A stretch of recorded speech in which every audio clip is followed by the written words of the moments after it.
Hello, everyone, and welcome to my latest client case study with my client, Matthew. As you can see, Matthew on the screen. Hello, how are you? Yeah, all good. Yeah, good, thanks, Adam. Good, good. So basically, we are going to talk about you and your progress since we started together. Kind of go over all these bits and pieces that have played a part in your journey, both from kind of where you started, the progress and the process along the way, and where we are now, and everything that is to come in the future. So, Sure. Without further ado, my very first question is, when we first started together, or even just before that, kind of where did you find yourself with regards to your health and fitness? Like, where were you at kind of point A? Yeah. So prior to joining you and prior lockdown and all of the COVID related stuff, in the past I'd been with a weight loss program with a well-known company. What I found was that and I did well. I lost a lot of weight on it. But what I found was that it was very much around what you can and can't eat. Yeah. As we've discussed before, and very little on, shall we say, sort of the fitness side of it. It was all around eat this, you lose weight, eat that, you're penalised, shall we say, for eating. And it became, it worked, and I lost weight. But as soon as I stopped, prior to COVID and all sorts of bits and pieces, I found it really difficult to maintain that. And it was slowly, in some cases, or not so slowly, everything crept back on, which really, I guess, knocked me, because I felt good when I was as I was. Yeah. And it really knocked my confidence in a lot of the stuff. And I wasn't probably in a good place with regards to it, sort of mentally and physically. Okay. And with kind of regards to obviously that weight loss company and stuff, how did you feel with regards to kind of coming away from that and then trying to kind of do things on your own? Because I'm assuming that as the weight kind of went back on, was that after had you stopped with that? I'd stopped. Yeah, I'd stopped. And it slowly went back on. And I tried to do things myself. And during that process as well, I tried to do things. So I joined the gym. Yeah. Because I thought that would accelerate things as well. Mm-hmm. But I found myself lost in what I was doing. I think I had the impression that I was thinking about it only the other day, that I used to go into the gym and I'd do 15 minutes, say, on a treadmill, on a brisk walk, 15 minutes on a bike, and that's it. Right. And to me, that was fine, and that was aiding what I was doing. But now I know that's not the case, because everything was, as I say, it was around nutrition. It was not even nutrition, probably not the right word. It was around intake. Yeah. So food A's and B's, C, D, whatever you're fine. You can have as much as that as you like, but if you start having this, that, and the other, then you're racking up these penalties, shall we say? Yeah. Okay. So, kind of from that point, then, what was it that prompted you to take that very first step? Because obviously that first step is very difficult for a lot of people. It was horrendous. What was it that that kind of, what point did you find yourself at that was like, I need to take action now? And kind of what was it about the circumstances that kind of brought you to me? Yeah. No, I mean, I'd been thinking about it for some time, and I think we all do. I think everybody's conscious that, I'll start tomorrow, I'll start Monday, I'll start next week, start at the beginning of the month. Let's make it a clean break. And as I say, I had gained weight prior to COVID. I actually had COVID in November 2020, which was horrendous. At the time, and post-COVID as well, a lot of fatigue, and it really spurred me that the weight isn't helping. It's certainly helping, and there's only one way I'm going to do this because I've tried to do it myself, but there's always that reason why you don't, or there isn't a reason, but you make that reason. So I took the decision to go with yourself, and that just gives me that extra push to do that as well, and support, which is very, very difficult on your own. Sort of walking into a gym as a complete newbie, it's a really daunting feeling. But so yeah, that was why I made that decision to get some help. Yeah. Okay. And there's a question that is planned in, but I've got another question just for a bit of fun. So that very first day where you stepped into the gym, and we did our very first session, which was the movement assessment and kind of fitness assessment at the same time.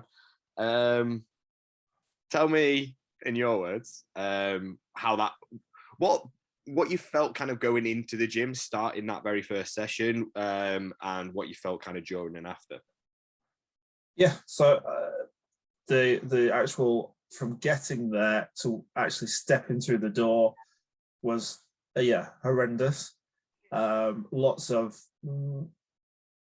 shall I say I'm ill? Shall I go in? Shall I not? Are there lots of people? Is everybody there going to continue as you walk in? But I did it. I came in. We obviously met. We did a few light functional things, shall I say now, but at that time it was like, honestly, it was by the end of it, I mean, I just remembered some of the smaller things, and I think it just brought home on my functional fitness that I thought maybe I was all right. Yeah, it was, and it really highlighted, but and I'm not just saying this, but you could gauge that. I think you could tell that you pushed me to a certain limit, but could tell I'd had enough at certain points, and they took it slowly and made it more of a one-to-one. And some of the things where perhaps I wasn't more comfortable, we did that in the studio rather than in the full open gym, which was really, really good as well, because it just alleviates that anxiety. But yeah, looking back now, it's when you look back at what I was day one to where I am now, you can see that change. Okay. But yeah, they was just. But after it, I felt really good that I'd done it. I'd conquered, shall I say, that fear. I'd made that step, and we had a plan then to move forward. And would it be fair to say, you can disagree with me if you want, but would it be fair to say that after that first one, none of the following sessions felt quite as daunting? No, once you got that first one out of the way, it's that you've made that first step to get in touch. Yeah. You made that first step to get into the gym. And then after that, it was yeah. It was. I know you use the phrase "a weight lifted off your shoulders," but it was that whole preconception, I guess, of what I was going to walk into and how I thought I would be perceived in a gym environment. But it wasn't, and I think my second and third sessions was on my own, which again I would never have done. Well, I would have done, but I would have found equipment out the way that nobody is around. Keep myself in the corner. And to be fair, I probably did that for a little while anyway. But then as as we progressed in different bits of machinery or whatever, then that whole changed, and I got that people aren't there. People don't care what you're doing. Everybody's there for their own reason, and there's a lot of people that are out there that are probably feeling the same, but you would never know that. Yeah, absolutely. And you kind of alluded to it a little bit in that point when you mentioned obviously where you were on that first day to where you are now. It brings me nicely into the next question. And I feel like I'm with yourself. I feel like I'm being very limiting here, but what are your three biggest successes from your time with myself? So what are your three biggest successes from that first day where we started to right now? I mean, there's so, as you said, there's so many. I think away from the gym, it's confidence. I think with lockdown and everything, working from home, I became very insular, shall we say, and very, just sat away all day, all night. I was very conscious of how people knew me before lockdown and how I looked after lockdown. Yeah. But yeah, it's just, how do you limit it to 3? The functional movement side of things is unbelievable. So just even functional movement, not so much strength or I can lift whatever, because yes, that is an element. Yeah. Some of the weights I'm now lifting and carrying, but also just that everyday movement that you incorporate. And also, I mean, we've talked about this before, but how you see that's having an effect on others. In my family, my 2 boys are taking it on already and doing things today that they wouldn't normally do, but they've seen me do it. Yeah. and they enjoy it. So it's that as well that does it for me. So we do things now that we wouldn't normally do, but it's already put in that, I won't say routine, but that sort of mindset into the family and the rest of the family as well. Okay, that's fantastic. It was 3 there. I could go on forever. But... I was going to say, well, we've got obviously confidence, the model as a role model for the family, and your functional, like the functional ability. Yeah, so and not to mention, the actual weight loss as well, because that's happening. It's not happening as it did, but it's more of a sustainable way of doing it, and I can maintain it, and it's small and steady movements each week, which is fine. Yeah, because I'm not missing out on anything. Yeah, no, absolutely, and that's really important. To a lot of people want this quick weight loss. They want something that's going to happen because they're going on holiday in 2 to 3 months, whatever. And there's not necessarily an issue with that, because it's a short-term target, but it does mean more sacrifice. Whereas yourself, we're looking a bit longer term, and as you say, you've had close it 9 months, I believe it is. May it was. So yeah, coming up to 10 months. Over the course of that 10 months, you've not had to sacrifice anything. There's been, like, if you're going out for a meal, if you want to have a drink of an evening, that's still completely part of your lifestyle. Yeah, exactly. And 100%, I'll remember going in the old world out for a meal, and in some cases just having a starter or just having a salad, and everybody else is having whatever. Yeah, that's not an issue. There's still, yes, you have to do some planning and make sure everything's balanced throughout the week, but it's not just one day that you're looking at, and you can have whatever you want. It's fine. Yeah, absolutely. And I remember a story which also kind of alludes to one of your 3 biggest successes that you told me a while ago, that you went to McDonald's with the boys. Yeah, I believe, and you had a Happy Meal. Did you have a Happy Meal? I did have a Happy. We all did. But the point of it being that it's kind of teaching the boys that alongside all this exercise and this kind of healthy lifestyle that you're building, we can have these. It's not exactly one or the other. No. You kind of obviously, from what you've learned, you can then show them through your own actions that you can do your exercise and you can live healthy, but we can also enjoy a Happy Meal, and it's okay to have both. Exactly. Something like that is really difficult for us as adults to kind of comprehend when we grow up with this kind of it's either we have pizza, alcohol, etc., or we have salad. But then to have that kind of exposure from you so early on is and it's something I wanted.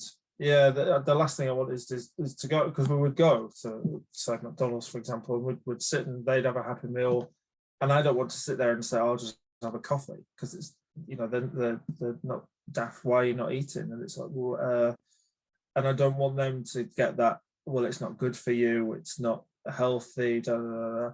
So we just plan it in, and we'll have whatever we have, because there's no point doing something completely radical like that, because it gives the wrong message. Absolutely. Now, one thing that we've not gone into detail in, and we did mention it as like an offset there of the three biggest results, but it is obviously the weight loss. And it's something that a lot of people start off focusing on. Because of that reason, I want to kind of touch on it a little bit. But I did the calculations just before we started this call. Do you know in total now how much weight and how many inches that you've lost since you started with me last May? Not recently, but no. Okay. And that's probably me, and that's because it's the way I think I've changed as well throughout this. So I don't really look at that, but go on. So for obviously everyone listening who's interested, since Matthew started last May, he has lost just over 20 kilos in weight and 27 inches taken from chest, waist, and hips. That's 27 inches is massive, and 20 kilos. But the reason, and I'm really glad you said it, it's not really a focus now, isn't it? It was at the start. That's kind of absolutely, yeah, an achievement at the start. But as things have progressed, it's not necessarily about that anymore. But that is a product of everything that you do. Yeah. And that's fantastic. Exactly, yeah. So the week 1, 2, 3, it was like on the scales, but now it isn't. And I know we joke about it, and I did make a comment not too long back that I don't see or feel the difference in the weight loss until you made me carry around a weight the equivalent of what I've lost for the whole session. And then I didn't mention that again. But it did, that worked, that helped. But now it's more that I know that if I follow the program, if I follow the nutrition and keep within the calorie limits, etc., then it happens. It just, that's a almost like a byproduct of the process that you're following and pushing yourself on the extra weights, the extra reps, etc. The weight will naturally happen anyway. Yeah. And again, kind of alluded to it there, but what do you think has contributed the most to your success from last May to right now? I think for me it's the whole the commitment, because it's a commitment to join with you. So why would I not then fully commit? That's just the way I am. But I've got my program. I try and wherever possible get the program in, and if I know I've got something coming up, either working away or we're away for the weekend, you and I plan that in advance. So we've now got sort of backup sessions, or I'll move the day or whatever. But away from the gym as well, trying to do as much outside. So going for the walk on a lunchtime, making sure you're drinking enough fluid during the day, all these little things. Just really following the process, and it's not difficult. You're not, as you said earlier, you're not missing out on anything because you're not. And with that, the tools that you give us to track what we're doing and plan what we're doing, then if you follow it, it just becomes routine. It becomes the norm. Yeah, absolutely. I think it's one of those things that some people can miss at times, that when they sign up with a personal trainer and they're given a program and they're given the nutrition, they can feel like it's job done on their part. And even maybe feeling like just intermittently dropping in, getting the workouts in this week, maybe not next week, etc., is going to be enough. But like you say, it's that kind of commitment to kind of week in, week out, doing what needs to be done to achieve the results that you want. Yeah. And how have you found kind of that planning thing? Because obviously, like we've already mentioned, you've got family that you have to obviously, well, not have to, shouldn't say I have to, family that you want to spend time with, and you've got work commitments. Recently, obviously, with things opening up, you've been traveling a little bit more with work. It's a busy lifestyle with just those two aspects before having to add in kind of getting exercise in, planning for meals and stuff like that. How have you found kind of fitting all that into a week? What have you done that helps you essentially make sure that the health or the fitness and nutrition are part of your lifestyle? Sure. And it is. And I'm not saying I've got the busiest lifestyle in the world, because a lot of people are a lot busier, but for me, it's my time, really, and it helps. I mean, I'm quite lucky. I work from home, which in that respect is also quite challenging, because you literally could be sat at your desk 24/7. But I consciously plan time in my week where I have that gap, that extended, say, lunch break to go to the gym. And it's my time, my switch off time. I don't bring the phone or whatever. It's really my personal time, shall we say. Yeah. I have to travel every now and then, but again, I always try and fit my sessions in. If I'm away Thursday, Friday, I'll try and do them Monday, Tuesday, Wednesday. Worst case scenario, if it's a session that I can do whilst I'm away, rather than sat in a hotel restaurant or having room service or whatever, it's, pop up to the gym or the pool or whatever and just do something there. And the same when we go away. I'm not saying it takes over your holiday, but it's still, you've got the facilities there to use it. It might not be the same program that we do, but you just adapt it and at least get that something in there. And the meals is the same. The meals are, whether you're at home, abroad, or whatever, there's always options and things for you. Yeah, absolutely. There's only a couple more questions. Flying through quite nicely here. But what has come out of your journey that you weren't expecting to be the case at the start?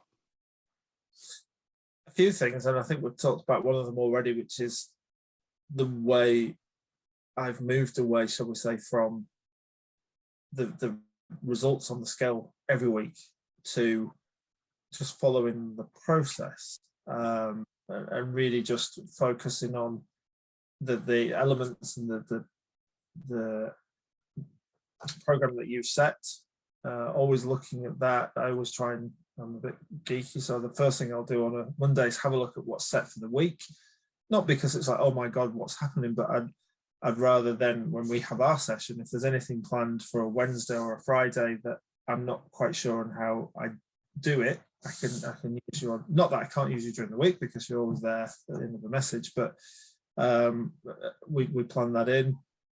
Really look at what I did last time round, because there may only be small increases, as we said before, 1.25 or 2.5 kilos or whatever, but that progression, and keep pushing yourself. There's nothing better than recording in your results and putting your little trophy at the end of it as your new top level.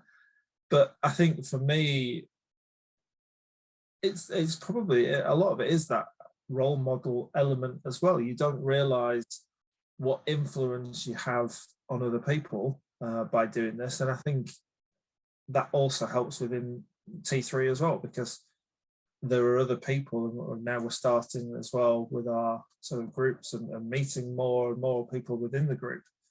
It's how you can inspire them, but also in some respects how they can inspire you as well. Yeah. So it's not a one-on-one, which is what I probably thought it was going to be from day one. It is a group. It's a lot of people in the same situation, maybe wanting different results at the end of it, but in essence, we're all there for the same reason. Yeah. And that's really helped as well. And I think, yeah, my confidence level has gone up. I'm doing things now that I wouldn't have done. Going swimming with the family, it would have been really daunting 8-9 months ago. Now it's not a problem. It's just to get on with it. So yeah, a lot of things away from the physicality and the lifting and the weight loss. It's the whole package. Brilliant. And just to kind of finish off, actually, no, you what? I've got two. Um, First one. This one's more so about you.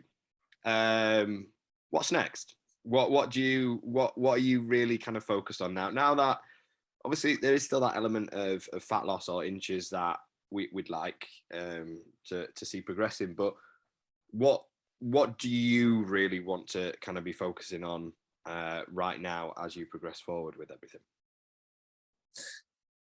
And we're doing it to a certain element, but just keep going, keep pushing myself, keep focusing on not so much the weight, because that, as we know, as I've said before a few times, that will happen. But really the functional side of it, you know, I'm not getting any younger. So really I want to be able to do what I can do now, 10, 15 years down the line, as my boys grow up. Yeah. I want to be as I am now. I want to keep going. I want to keep that interaction with them. You know, Dad, let's go play football or whatever. And I think doing this, also as well, the role model side of it, really help them in their, as they grow, but also make sure that I'm maintaining and improving wherever possible. And yeah, just keep going. It's a breath of fresh air for sure. No, that's really good. Because I love that long-term thinking. Yeah. As I say, it kind of comes back to this. It's fine to have that short-term goal if you're going on holiday and you want to drop quick, but we've got to also look at like what the future holds and what we are able to do for the reasons that you've mentioned. I'm not getting old. I've decided it's not happening from a mobility point of view. Just keep, I want to be still messing about with the boys and playing football or rugby, whatever, in 10, 15, 20 years time. I don't want to be paying the consequence further down the line for not working on my mobility and movement now. Yeah, that's really good. So we have come to the final question.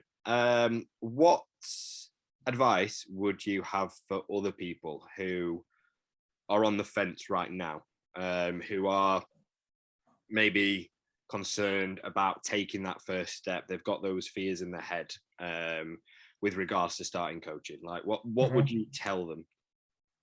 Do it. Just do it. It's honestly, and I'm not just saying this because you're recording me on here, but it has changed my whole outlook on everything in these 9 months. If I look back now on that day one, how I was, even probably for the first month or so, as I say, taking myself off in a corner, looking at the program, thinking, I can do all this and I can do it all in that corner with nobody there. Whereas now I'm, it doesn't make any difference what part of the gym I'm in, what part of equipment I'm using. I don't feel out of place. I've got that confidence. I know everybody's there for the same reason. It's not look at him over there or whatever. And just do it. That first step is the most difficult. But if you make that first step and you just follow the simple processes, as I keep saying, the results happen. Yeah. And you get the full backing of the team and obviously yourself as well. Okay. Lovely. Well, in terms of questions from my side, that is absolutely everything. I'm assuming you don't have any questions for me because obviously this is kind of a interviewee. Yeah. So with that being said, I really appreciate obviously you taking some time in a busy schedule that we need to fit workouts and stuff in. You still have time. I do appreciate that. And I know a lot of people are going to find this very useful because I find themselves in exactly the same situation you are in, and I do think it's so important for people to just not hear my voice for a change and kind of get the lowdown from someone who is experiencing it and, if you don't mind me saying, thriving because of it. So thank you very much for taking the time. Thank you. And I'll be seeing you in the gym very soon. Yes. But for now, thank you, and I will see you later. Thanks everyone for listening, and goodbye from me and Matthew.